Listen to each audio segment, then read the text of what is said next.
Hello, everyone, and welcome to another Redditorial brought to you by the team here at American Scouser TV. My name is Gally. I am clearly here to talk to you today about what hopefully is the start to a new era for the U.S. men's national team. They got off to a winning ways last night as they took on Panama in front of a fairly populated and well attended, excited crowd in Austin. I really love when the USA focuses on picking venues that make sense for both the players and, more importantly, for the brand. They really need to repurpose themselves. I think the players have an awful lot to do with that because they need to get the taste and the memory of what was a really dismal Copa America out of all of the minds of the neutrals, of those that they want to try to elicit and bring into the game in lieu of what is going to be a massive moment for the United States of America when they host, along with Mexico and Canada, the 2026 World Cup. So before we get too far ahead of ourselves, let's focus on last night's performance, the first of what will be many, hopefully, wins under Mauricio Pochettino. Um, I saw a lot of people online after the match jumping to massive conclusions regarding how well they played, what we should expect moving forward from this side, and even some ridiculous journalistic claims of we've arrived, we are here. There is a long, long way to go. As Pochettino said himself, there were pockets and moments of the game that weren't great. There were some really good performances. So let's take a quick look at how Pochettino set up his side. We're going to focus primarily on the United States during this discussion. No offense to our good friends from Panama, other than being the Panamanian villain that played the key role in the knockout of the Copa America. I don't think this Panamanian side is something that the United States men's national team should be putting themselves up again when judging how they are playing. So let's start with the back. Thought it was really interesting. Matt Turner retains his position in goal, even though he's not playing regularly for his club.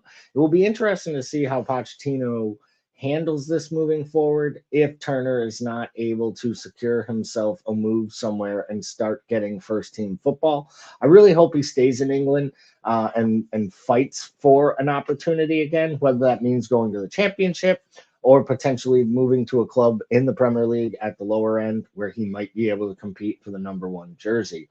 In the back, the ever present, I think the man is as old as the dirt in Austin under that pitch, but Tim Ream, he led the side out. It was an important day for him. Tim has been a great servant to this setup.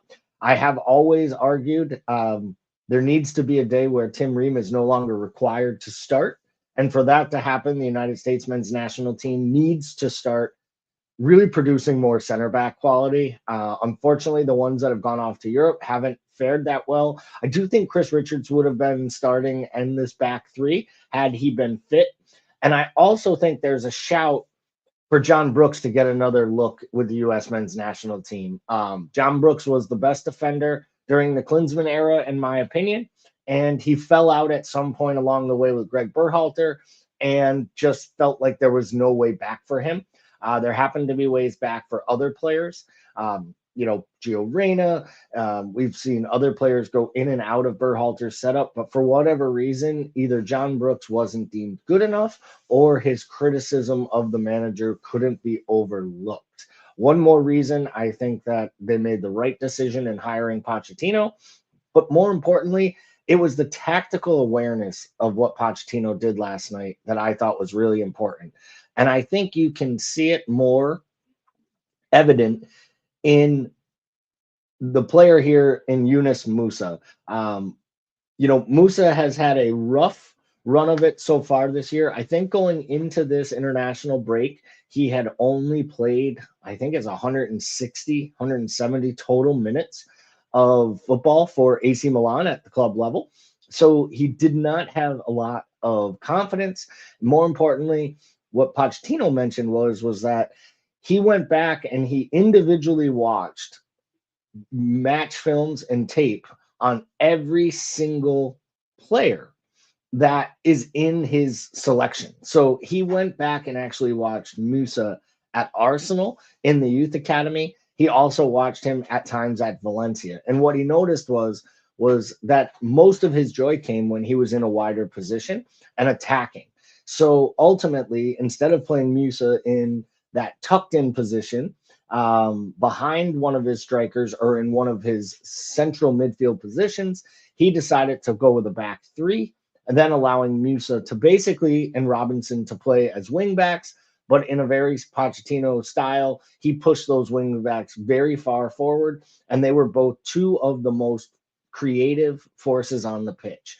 And I think this could be a massive, massive um, key to how Pochettino sets up moving forward, because I think it will allow for him to have more attackers on the pitch and being a little bit more fluent. Gianluca Busso had a very good match, I thought. He's kind of forgotten. He, just burst onto the scene when he was playing for Sporting Kansas City. They've seemed to find a way to get a very overhyped fee for him. I believe it was from Lazio or one of the smaller Italian sides. Eventually, he has gone out on loan. He's getting some minutes now over in Europe, and you can really start to see it coming through in some of the qualities he brings to that midfield. He's a little bit of a different player, and I think that's important to note. We were missing 2/3 of probably our most important midfield anchors in Weston McKennie, who was on the bench but didn't play due to match fitness, and of course Tyler Adams, who has missed a great portion of the last couple of years. I myself am at that point with Tyler Adams. He's got to prove that he can play and be able to prove that he can be fit multiple windows in a row before we start to really prepare to build around him. I think if there was any one player, though, who might have watched last night's match and thought to themselves, where is my role in all of this? It could be Flo Balogun.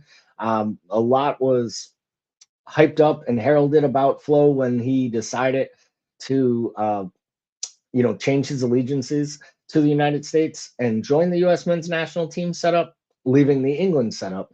And then he got his big money move to France. It has not worked out for him. He's not bagging the goals, and I don't know that he's actually put in the performances that we've grown accustomed to expecting. And I think when he came with that hype that I think a lot of American fans and supporters, both of the national team and all of our sports teams, we love the shiny new toy here in America. And I think because he came from England, we automatically believed that he was going to be this huge improvement. And I think when you see how Josh Sargent led the line last night, and yes, he did miss a sitter, it bobbled up on him. He was lively all night long. He had 4 or 5 shots in the box. I think he led the side in touches in the box, which is a good thing.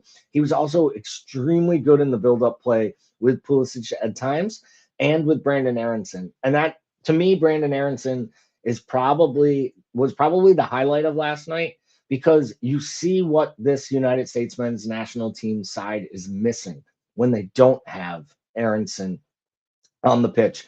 He creates from wide areas. He's not afraid to take on defenders, and he attacks with swagger. And I do think that that is something when your best player, and there is no question in my mind that Christian Pulisic is the best player. He's proving it right now as one of the top 10 or 15 attackers in world football, statistically and with the eye test. What he's doing for AC Milan right now in Italy and in Europe is nothing short of amazing compared to what that player looked like at Chelsea. Might just speak more about some of the problems that players have at Chelsea and the overall setup and expectation. I do think that when you have a player like Pulisic, though, who does his talking with his football, not with his mouth or his personality, that comes through on the pitch as well. And though I think he has the skills of a champion, I'm not sure he has the swagger of one. And every once in a while, I do think you need that. And I think that Aronson brings that swagger, but he brings it in a way that isn't detrimental to the team. How maybe Giovanni Reina brings that negative swagger sometimes to the setup. It's going to be interesting for me too to see what Pochettino does with Reina. He's not playing at club level. He's really kind of hit a wall in his career and his overall development at the club. And I think Reina really needs to look in the mirror and make sure that he's making decisions that are best for his play going forward. A couple other players I'd like to shout out and call out in this match. Second half substitute Ricardo Pepi has continued what has been good form that he's seen at PSV. And Tesserman Tillman, another solid performance. I'm not the biggest fan of the player, but I do think that he has really improved since his move to Europe. Mark McKenzie was solid at the back as well, and I think Joe Scally is quickly adding himself to the kind of the routine first 11 for this U.S. men's national team. Outside of those couple big players like Adams and McKenna, I'm not sure there's too many more changes outside of a healthy Chris Richards getting into this starting 11. Once again, we talked about those wingback play in Musa and Robinson. I thought they were really, really good and lively. But to my point about Flo Balogun, I think even Ricardo Pepi's time on the pitch, second half substitute, he makes the great run. He finishes, scores the second goal, and kills off the game. At 1-0, it was still a dicey match. Matt Turner made a few tremendous saves, including a double save that came in like the 60th minute or 55th minute, right after the United States had taken the lead through Yunus Musa's first international goal. And it was nice to see that excitement on his face. And I think that's something that I took out of this match. It looked again like the players had a little bit of breath of fresh air put into their lungs. We talk all the time on the channel about coaching changes, player changes, and what buying a new player in January does for a group, what switching the manager or bringing in a new coach, etc., will do for the group to just give it a little bit of energy and life. I know these players, to a man, all stood up and raised their hand and said that Greg wasn't the problem and they loved playing for Greg. And that's okay, because I think that shows a loyalty and a unity inside the group. I do think it's also okay to say there was something different there because they knew that things had changed, and every player is playing for the future of getting themselves onto the badge and being able to wear this shirt and represent their country in 2 years at the 2026 World Cup. I couldn't be more excited for the next match. It is going to be a much sterner and tougher test Tuesday night when we take on Mexico. Many of these players have never played El Tri and surely have never done it across enemy lines in Mexico. It's not in Mexico City, but it will still be a big, big match and a big, big test. This isn't the Mexico team, that had made it past the first knockout round of many of these major tournaments in the past. This is a Mexican team in transition with a new coach and a new setup as well. But it's a much sterner and tougher test for Pochettino's men to go down to Guadalajara and take on El Tri. It will be really, really interesting. I'm excited for it, and I just can't wait to get there. I'll end it with this.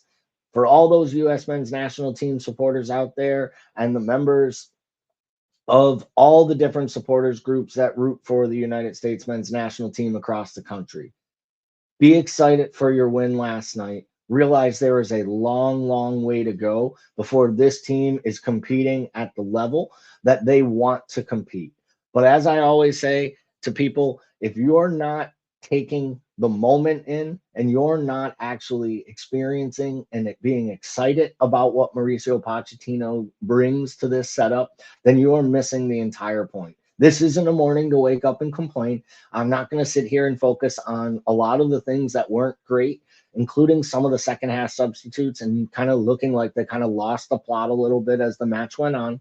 I think this is only a one small step towards the ultimate goal, which is being at a point where you can go into these tournaments knowing that you can compete with the great sides in the world. I never expect to see the United States men's national team win a World Cup or a Copa America.